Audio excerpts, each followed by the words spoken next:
मैं विवेक साहब सबसे पहले आपके पास इसलिए आ रहा हूं कि जरा मतलब आपको ये लगता है, आपने बहुत से आपने देखे, महाराष्ट्र में आप हैं, महाराष्ट्र विकास आघाड़ी है, या उसके पहले भी शिवसेना और बीजेपी का गठबंधन था, उससे पहले कांग्रेस और इन लोग सरकार चलाते थे। लेकिन जो इस तरह की डिमांड हुई है, एनसीपी भी ऑल इंडिया पार्टी थी भाई, उस समय तो नेशनल पार्टी थी, लेकिन जो इस बार डिमांड आम आदमी पार्टी ने की है, आपको लगता है ये प्रैक्टिकल डिमांड है, या ये कोशिश है कि इस गठबंधन से वो बाहर कैसे निकल जाए? विवेक देशपांडे साहब। जी, तो ऐसा है कि आम आदमी पार्टी ने इस तरह का एक, जिसको क्विड प्रो को कहते हैं कि भाई आप ऐसा कीजिए, हम ऐसा करेंगे, ये अभी आपने सही कहा कि 23 तारीख से पहले कहने की कोई ज़रूरत नहीं थी।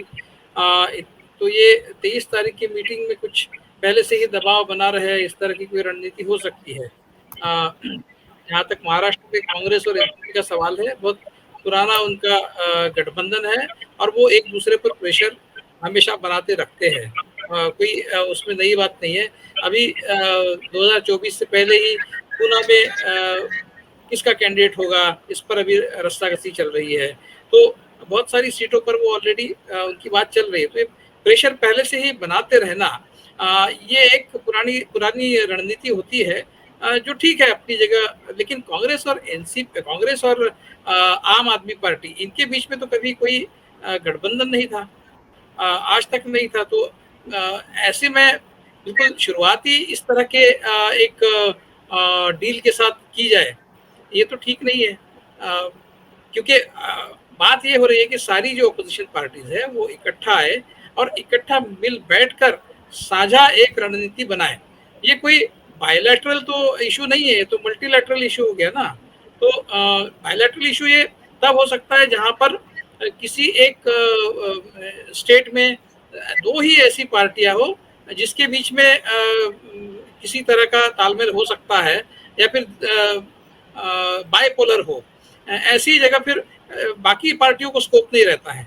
तो ऐसा तो कहीं है नहीं। राजस्थान में आम आदमी पार्टी की क्या साख है, मध्य प्रदेश में आम आदमी पार्टी क्या साख है, बस इतना भर हो सकता है कि वहां पर वो इसलिए शायद कांग्रेस को ये कह रही है कि वहां पर हम अपना कैंडिडेट नहीं खड़ा करेंगे। शायद उनको कहीं लगता है आम आदमी पार्टी को कि इन दो स्टेट्स में हम इतने वोट तो बटोर सकते हैं कि कांग्रेस का खेल खराब हो। भले ही हमें बहुत ज्यादा सीटें वहां पर न मिले, लेकिन इतने वोट तो हम ले ही सकते हैं वहां पर, जिससे कांग्रेस की स्थिति खराब हो सकती है। तो इस तरह का कुछ एक इस तरह की कुछ समझ आम आदमी पार्टी ने हो सकता है उन दो स्टेट्स में कुछ ग्राउंड ट्रूथिंग किया हो, उसमें से उन्हें पता चला हो कि इतने वोट उनको मिल सकते हैं, तो और उसके भरोसे कांग्रेस को ब्लैकमेल किया जा सकता है। इस तरह का अगर कुछ उन्होंने सोचा है तो बिल्कुल इस तरह की बात को तवज्जो नहीं देनी चाहिए। आम आदमी पार्टी एक बहुत ही चालाक पार्टी है, और जहां तक मैं समझता हूं वो उसको कहीं ना कहीं आरएसएस से एक सपोर्ट हमेशा मिलता रहा है। इंडिया अगेंस्ट करप्शन के दिनों से उनको आरएसएस का सपोर्ट है।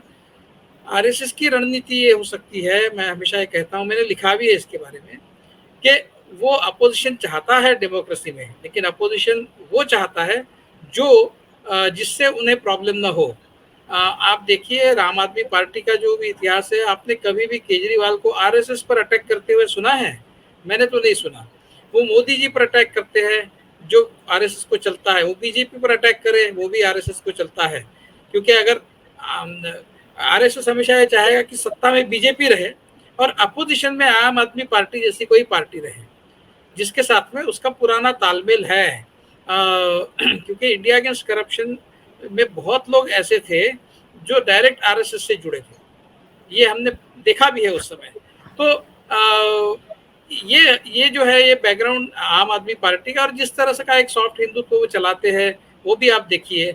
अब दुर्भाग्य से ये हो रहा है कि कांग्रेस भी उसी तरह की कुछ बात कर रहे हैं। अब मध्य प्रदेश में देखिए जिस तरह से वो प्रियंका गांधी और दिग्विजय सिंह और ये सारे लोग जो है वो जिस तरह से एक सॉफ्ट हिंदुत्व वाली बात चला रहे हैं, जिसकी कोई ज़रूरत नहीं है। अगर मध्य प्रदेश में कर्नाटक जैसी स्थिति बनी है, तो अगर कर्नाटक में आपने हिंदुत्व नहीं चलाया तो आप मध्य प्रदेश में हिंदुत्व क्यों चला रहे हैं? क्या जरूरत है इस बात की? तो आप अगर आम आदमी पार्टी जैसी दूसरी पार्टी के रूप में अपने आप को पेश करना चाहते हैं तो बहुत दुर्भाग्यपूर्ण है। आपको एक बहुत ही स्ट्रांग आइडियोलॉजिकल पोजीशन लेने की जरूरत जब है, उस समय आप सॉफ्ट हिंदुत्व की बात कर रहे हैं। ये कांग्रेस गलती कर रही है ऐसा मुझे लगता है। लेकिन जब 23 तारीख की मीटिंग होगी उस समय इस बात का पूरा ध्यान रहे कि राजस्थान और मध्य प्रदेश, जहां पर आम आदमी पार्टी ये चाहती है कि हम अपना कैंडिडेट नहीं खड़ा करेंगे, इसके बदले में पंजाब और दिल्ली में कांग्रेस अपना कैंडिडेट न खड़ा करे, तो इसके पीछे क्या गणित है, कितना वोट आम आदमी पार्टी को इन दो स्टेट्स में मिल सकता है। अगर कांग्रेस ने पंजाब में और दिल्ली में अपने कैंडिडेट्स खड़े किए तो क्या आम आदमी पार्टी राजस्थान और मध्य प्रदेश में कैंडिडेट खड़े करेगी? ऐसा करने के बाद कांग्रेस को कितना नुकसान हो सकता है, और वो नुकसान अगर होता भी है तो उसकी भरपाई कहाँ से हो सकती है? मतलब इन दो स्टेट्स में ऐसे कोई दूसरे पार्टनर्स है क्या? अनफॉर्चुनेटली मध्य प्रदेश भी एक तरह से बाइपोलर स्टेट ही है, वहां पर कांग्रेस और बीजेपी के अलावा दूसरी कोई बहुत बड़ी पार्टी नहीं है। तो अगर आम आदमी पार्टी उसमें से कांग्रेस की वोट काटती तो बहुत अनफॉर्चुनेट होगा। उसी तरह से राजस्थान भी एक बाइपोलर स्टेट ही है ज्यादातर। तो ये ध्यान में रखते हुए शायद आम आदमी पार्टी ने खेल खेला है। लेकिन 23 की मीटिंग में इस बात की और बहुत बारीकी से ध्यान रखते हुए कांग्रेस ने अपनी बात पूरी ताकत के साथ रखनी चाहिए।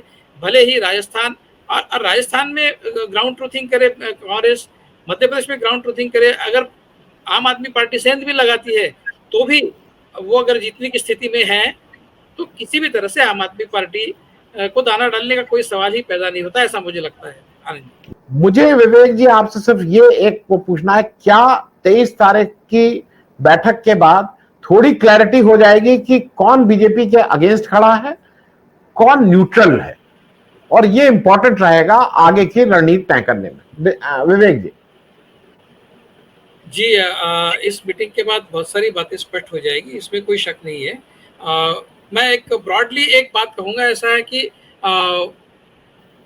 एक बात तो तय है कि बीजेपी को हराना है, और क्यों हराना है इसका भी एक सबसे बड़ा कारण यह है कि बीजेपी जो है वो इस देश को बांटना चाहती है। कम्युनल पोलराइजेशन, ऑथोरिटेरियनिज्म, ये जो बातें हैं गवर्नेंस के लेवल पर फेल्यूर वगैरह, ये तो सारी पार्टियों का हम बता सकते हैं, वैसा हम बीजेपी का बताएंगे। लेकिन क्या हम उसके लिए बीजेपी को सत्ता से बाहर कराना चाहते हैं?